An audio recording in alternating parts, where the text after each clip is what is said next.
সুপ্রভাত বন্ধুরা, তোমরা কেমন আছো? আশা করি সকলে ভালো আছো।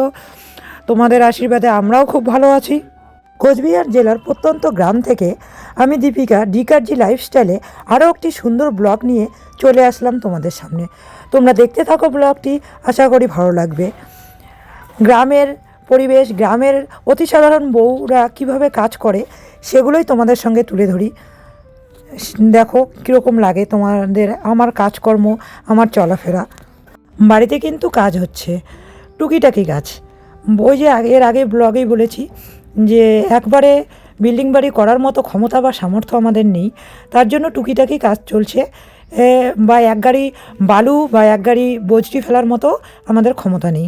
তো সেই জন্য বস্তা প্যাকিং করে খুচরা, যেটাকে বলে খুচরা জিনিস এনে ঘরের পীর, গোয়ালঘরের পীর এবং ঠাকুর বাড়িটা সুন্দর করে ফুটিয়ে তুলছি। আর দিদিভাইরা অবশ্যই আমি ফুলের টব লাগাবো, আমি শুধু অপেক্ষায় আছি কিসের বলো তো, ঠাকুর বাড়িটা কমপ্লিট হওয়ার। ঠাকুর বাড়িটা কমপ্লিট হলেই আমি ফুলের টবগুলো নিয়ে আসব। আর একসাথে এত কাজ ধরা হয়েছে তো একটু হিমশিমও হয়ে যাচ্ছে, এই জন্যই। তো দেখো আমার কিন্তু উঠোনটা ঝাড় দেওয়া হয়ে গেল। তোমাদের সঙ্গে কথা বলতে বলতে আমি কিন্তু ঘরের পিছনটা চলে এসেছি। আর কি বলো তো, এখন একটু কাজের চাপটা বেশি। এদিকে মিস্ত্রি দাদা ওরা আসে, তার মধ্যে আবার তোমার হচ্ছে সে উঠোন ঝাড় দিতে হচ্ছে, মার ঘর, আমার ঘর, অলরেডি 4টা ঘর, রান্নাঘর, এগুলো সব ঝাড় দিতে হচ্ছে। এই জন্যেই অসুবিধা হচ্ছে। আর এক দিদিভাই বলেছ আমার ঘরের যে বেড়াটা আছে সেটাকে কালার করে দিতে।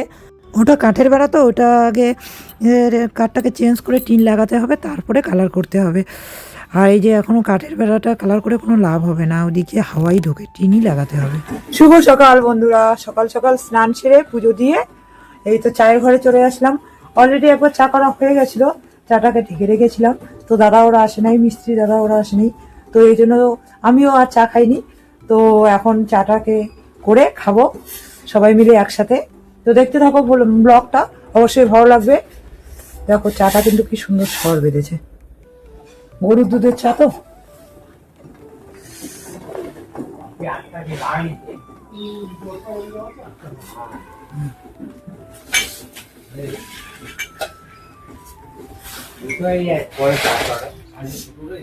দেখো চাটা ঢেলে নিচ্ছি, চাটা ঢেলে নিয়ে সবাইকে দিয়ে দেবো।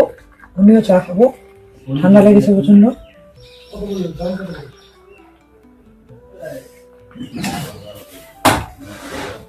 তুমি কেমন ফাটি যায় মুখটি, দেখো কত পালা হয় ভাঙানো মাস্টার। ভাঙানো মা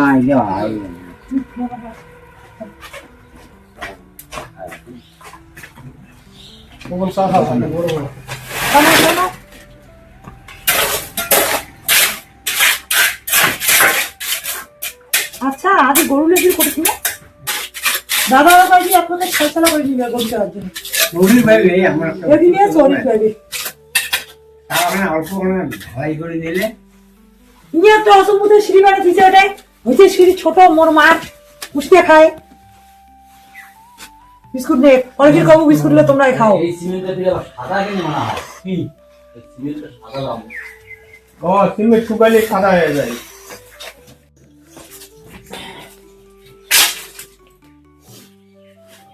তো দেখো বন্ধুরা, চা করে মিস্ত্রিদের দিকে দিয়ে দিয়েছি। চায়ের বাসনগুলোকে সব জমিয়ে রেখেছি, এখনো চায়ের বাসন ধুইনি। তো ছোট দিনের সময় তো তাড়াতাড়ি সময়টা চলে যায়। আর তোমাদের দাদাভাই বাজার গেছে, বাজার করতে ঘোকসা ডাঙা গিয়েছে, কিছু গাছের চারা নিয়ে আসবে, সবজির চারা আর কি। তো আমি ডালটা বসিয়ে দিলাম, ডালটা বসিয়ে দিয়ে ডাল সিদ্ধ হতে হতে আমার কাপ প্লেটগুলো ধোয়া হয়ে যাবে। আর এদিকে গরুর জল গরম করা হয়নি এখনো। আজকে গরুগুলা গায়ে ধোয়ানো হয়ে গেছে, তো তখন অল্প একটু জল খেয়েছে, এখন আবার জল খাওয়াতে হবে। কারণ খড় খেলে গরুরা একটু জলটা বেশি খায়। এখন আবার গরুর জল বসাবো, তখন অল্প একটু জল খেয়েছে, আমার গ্যাসেই আমি জলটা গরম করে দিয়েছি আজকে। তো এখন আবার গরুর জল গরম করব, তো দেখতে থাকো তোমরা।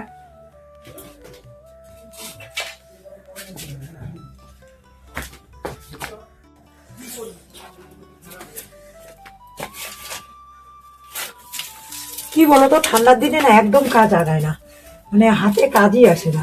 এরকম হাতগুলো তো একদম পাথর হয়ে গেছে, ঠান্ডা লাগছে এতটা পরিমাণে বলার মতো নয়। স্নান সেরে ঠাকুরটা দিয়ে মনে হয় যে আমার ভিতরটা কেঁপে উঠছে, এরকম একটা অবস্থা।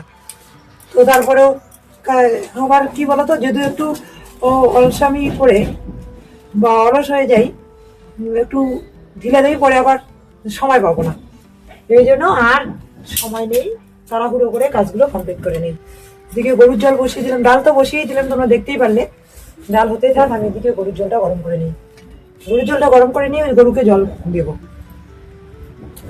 কি বলতো, এই ঠান্ডার দিনে না মানে খড়িগুলো বা এই যে ঢোঁয়াগুলো সব না শীত পড়ে পড়ে কেমন যেন হয়ে যায়। আর এত কিছু তো ঘরের ভিতরে রাখা সম্ভব নয় না, গরুর জল গরমের ঢোঁয়া, তারপরে সমস্ত খড়ি, এত কিছু ঘরের মধ্যে রাখলে তো জায়গায় থাকবে না, এগুলো বাইরেই থাকে, এই জন্য একটু লাগতে খুব কষ্ট হয়। তো আবার একবার লেগে গেলে কিন্তু তাড়াতাড়ি লেগে যায়, এই জন্যই মানে এটা লাগতে সময় লাগবে একটু, এটাকে লাগিয়ে দিয়ে বাদবাকি কাজগুলো করবো, না হলে মেকআপ দিতে পারবো না। আর কি বলো তো, মা থাকলে তো কোনো ব্যাপারই ছিল না, মা জলটা গরম করে দিত। মা না থাকলে না আমার খুব অসুবিধা হয়, মানে একা হাতে সব মেকআপ করতে হয়, যে একা একা যেহেতু সব করতাম, দেখো এখন করছি, এখন কিন্তু মেকআপ হয়ে যাচ্ছে। কিন্তু মা আছে না, মা থাকলে একটু মেয়েরা অলসী হয়ে যায়। তো যাই হোক, দেখো এদিকে আমি উনানটা ধরিয়ে দিলাম, মোটামুটি লেগে গেছে। এখন ধুয়ে নেব চায়ের বাসনগুলো, একসাথে দুটো কাজ, তিনটে কাজ করছি, কেননা এটা আমার অভ্যাস আগের থেকেই। যখন স্কুলে কাজ করতাম তখনও কিন্তু এভাবেই করতাম, কেননা যদি আমি এই আগুনের পাশে বসে থেকে জল গরম করি, তাহলে হয়তো শরীরটা হিট হবে, কিন্তু এই কাজগুলো পিছিয়ে যাবে। আর এখন ঠান্ডার দিন, আর তাড়াতাড়ি রান্না করে মিস্ত্রিদেরকে 1টা-1.5টার মধ্যে খাবার দিতে হবে, এই জন্যই মানে একসাথে সবগুলো করে নিলে তাড়াতাড়ি হয়ে যায়। আর আমার করতে করতে একটা হ্যাবিট হয়ে গেছে, এই জন্যে করতে পারি আর কি। অনেকেই আছে যে একসাথে 2-3টো কাজ করে না, মানে একটা ওইটা কমপ্লিট করে নিয়ে আর একটা করে। হ্যাঁ, এইভাবে করলে হয়তো একটু এলোমেলো হয়ে যায়। দেখো আগুনটা যেমন বের হয়ে যাচ্ছে, আমি মাজতে থাকবো, মাজার পরে হাতটা ধুয়ে গিয়ে আবার জালটাকে একটু ঠেলে দিলেই হয়ে যাবে, ঠেলে দিয়ে আবার বাসনটা তখন ধুয়ে নেব, তাহলে কি হবে, মানে দুটো কাজ আমার একসঙ্গেই হয়ে যাবে। তো তোমরা কীভাবে করো অবশ্যই আমাকে কমেন্ট করে জানাবে, আর আমার কাজকর্ম তোমাদের কীরকম লাগে সেটাও জানাবে।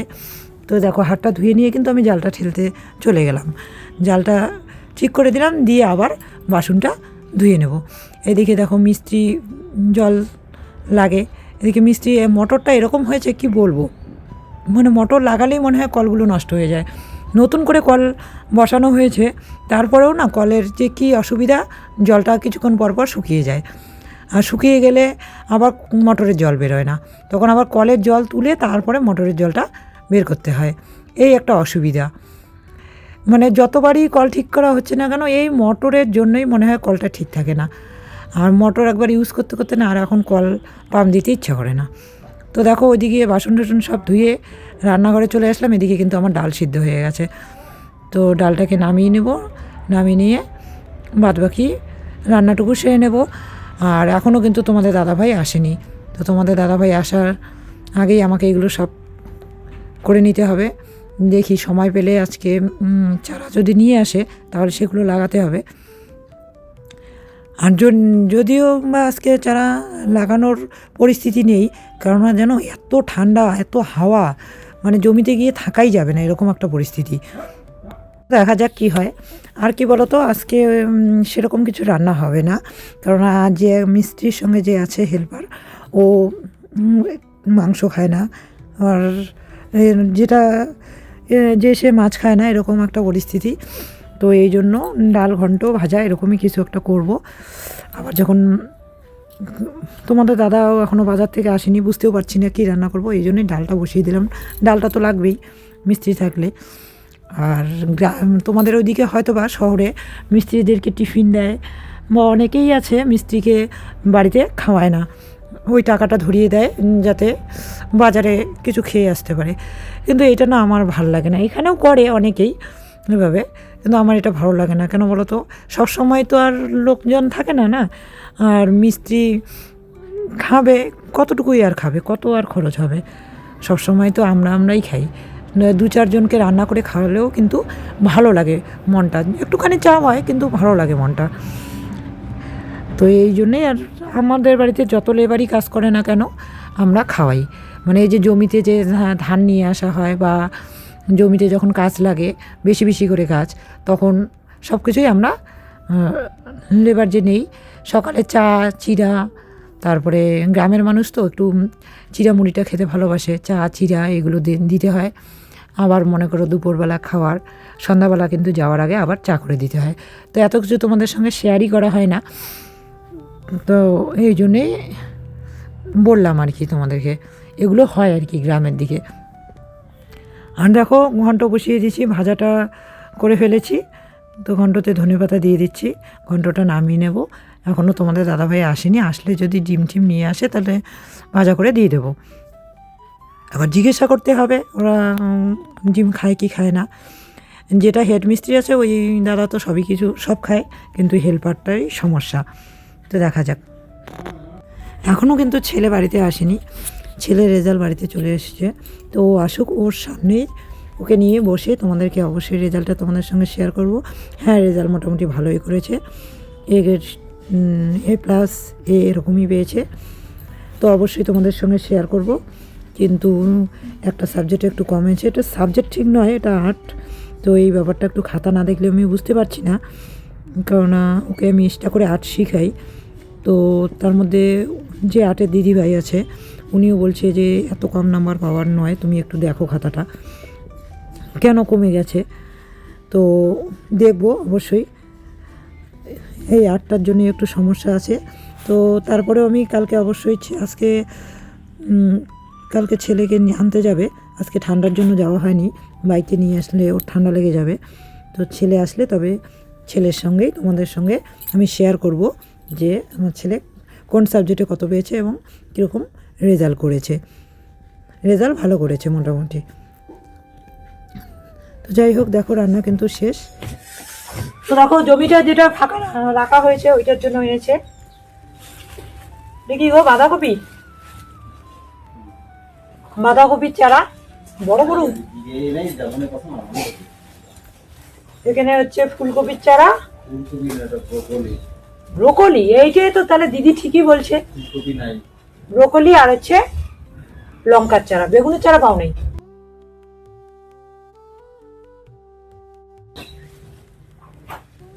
ও বেগুনের চারাও আছে।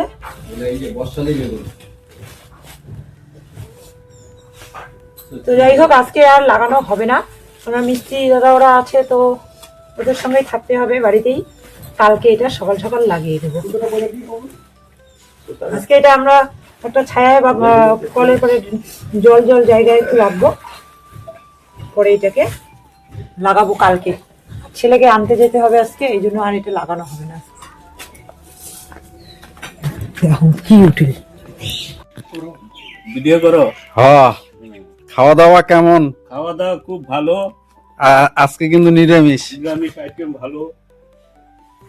আচ্ছা, কোনো রকম করে খাও, লজ্জা পাইও না। হ্যাঁ, কি লাগবে চেয়ে নিও। এদিকে দেখো মাত্র পিঠটা ঘাতলো, মাত্র পিঠটা গেঁথে এই যে এই ঢালাইটা দিয়ে খেতে বসলো। এটা গরু ওঠার জন্য একটা জায়গা করলো, আর গোয়াল ঘরটা করতে পারবো না, পিঠটা করে রাখলাম, পরে আস্তে আস্তে গোয়াল ঘরটা এই বছর না হলে পরের বছর করে নিব। তো দেখা যাক। আমি যে এত কষ্ট করে এই যে ঠাকুর বাড়িটা রোজ দিন উঠানটা মুছছি, কিন্তু আজকে আমার আবার এগুলো খুঁড়ে একদম একাকার হয়ে গেল। কালকে এই ঠাকুর বাড়িটার কাজ হবে। আর এই যে শিব ঠাকুরটা যে আছে, শিব ঠাকুরটা একটুখানি মানে গন্ডগোল হয়েছিল, যখন যে মিস্ত্রি বানিয়েছিল ভুল এই পাশে দিয়েছে, তো এটা ওই পাশে চলে যাবে। তো আস্তে আস্তে তোমাদের সঙ্গে শেয়ার করব। আর এই যে কত মাটি বেশি হয়ে গেল, এগুলো আবার উঠানে দিতে হবে, আবার মুছতে হবে। আর এই যে গোয়াল ঘরের এই যে এটা গরু ওঠার জন্য একটা রাস্তা তৈরি করা হলো স্লিপারের মতো, কিন্তু এটা মানে প্লাস্টার করা হবে না, খাঁচকাটা করে দেওয়া হবে।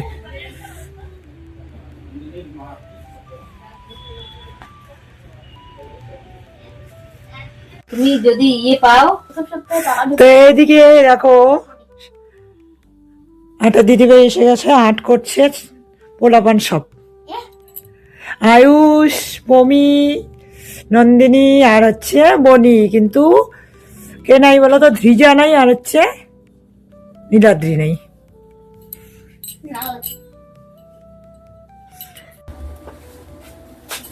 তো দেখো সন্ধ্যা লেগে গেছে, তো সন্ধ্যাবাতি দিয়ে নিলাম, দিয়ে নিয়ে চায়ের ঘরে চলে আসলাম। যেহেতু 8-এর দিদি ভাই আছে, তো তোমাদের দাদা ভাই ঘুমাচ্ছে, ও একটু লেটে চা খাবে, আর আমি চাটা করে নিয়ে যাবো, দিদি ভাইকে দেবো, আমিও খাবো। ঠান্ডার দিনে একটু সন্ধ্যাবেলা চা খেলে খুব ভালো লাগে।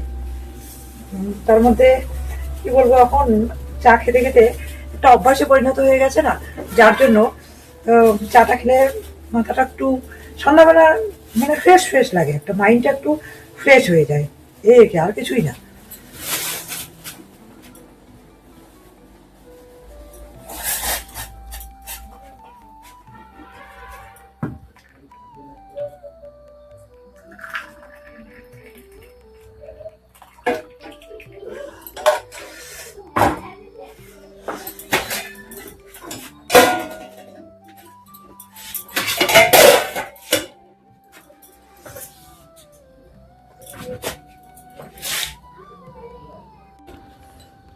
তো দেখো চা বানিয়ে নিলাম, চায়ের কিন্তু কালারটা কিন্তু দারুণ এসেছে। দেখো চা বানিয়ে নিলাম, চাটা দিয়ে দিব দিদিভাইকে, আমিও একটু বসে খাবো সন্ধ্যাবেলা, তারপরে দেখা যাক কি করা যায়।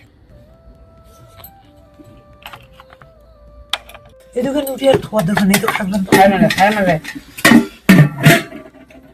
এটা তো কি আছে, খালে খাও, কেউ মাছ ভাজা খাবি? খাও খাও, তুমি খাবা? কিসের কি মাছ? গ্লাস খাও। দাও একটা দাও। খেয়ে আসলাম, আর কিছু নেই। হুম। তো দেখো বন্ধুরা, রাত বাজে এখন 10:30টার মতো, আমরা সবাই মিলে এখানে উনানে রুটি ভেজে রুটি খাচ্ছি, আর আমি রুটি খেলে আমার পেট ভরে না, এই জন্য আমি ভাত খাচ্ছি। আজকেও পিকনিক, আজকেও পিকনিক, রুটি পিকনিক। রুটি পিকনিক আসে। আসলে রুটিটা আমি বেলছিলাম, তারপরে আর কি সবাই মিলে একখানে খেতে ভালো লাগে। বললো এই যে রুটি বানাবেন বৌদি, আমার জন্য এখনো বানান, তা বলে চলো আমাদের বাড়িতে। বলে ওই যে দিদিভাই রুটি বানালো, আমি বেগুন পুড়লাম, পুরে সবাই মিলে রুটি দিয়ে বেগুন পুড়ে দিয়ে ভাত। পিকনিক নয়, ওটা রাত্রে আমাদের ডিনার। সবজি কি দিয়ে করে কি সবজি আছে? মানে ওর রুটি হয়েছে আর আমাদের বাড়িতে সবজি ছিল, ব্যাস এটা দিয়ে আমরা খাওয়া দাওয়া করছি সবাই।